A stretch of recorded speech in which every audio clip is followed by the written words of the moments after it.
Rachie, I'll start by saying I respect you. I've been watching your videos for 3 or 4 years, and I like your content. A little on the nose, but I'm good with that.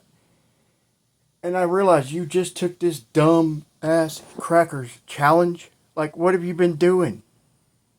Like, welcome to the debate, Rachie. Something's curving. Ta-da! I do concrete work, and I was able to make a formula to satisfy this dumb crackers challenge. Are you kidding me? Like, just common sense should have let you know, 180 degrees when we walk outside there, 90 and 90. I mean, what am I missing? No, FTFE couldn't do it for me. Years of Craig and Fight the Flat Earth, but that one video from Shawn Hawkins, boy, that just put me over the edge. Anyway, welcome to the actual debate. Sorry for being a dick. I just thought it was freaking hilarious. So, I've got a challenge for you, Rachie. Since you like to use the triangle calculator and you're stuck on trigonometry, which I encourage everybody to look into, if I'm being honest. Common sense can get people most of the way. Like 90 and 90 from the ground to directly overhead.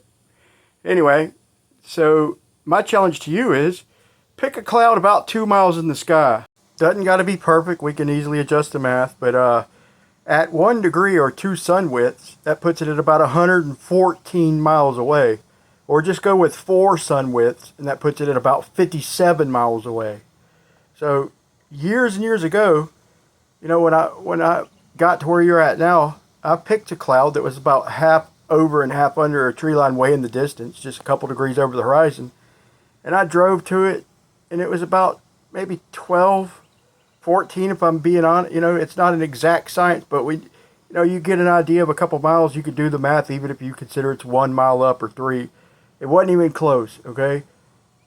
We see in a dome around us, whether we're on a globe or a flat earth, when we walk outside on our flat little patch of ground, we see a dome around us, and the clouds drop in the distance. Planes drop in the distance. Birds drop in the distance.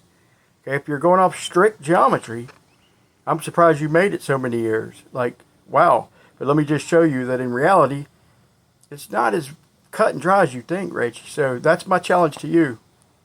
So do something kind of like this, if the next long stretch of road you travel, just see what I'm talking about. Do a little rough calculation in your head and see that it's off by, if you're being generous for the globe, it's off by about 50 or 70%. And if the clouds aren't obeying trigonometry, what in the world would stars or the sun or any of that shit follow it for?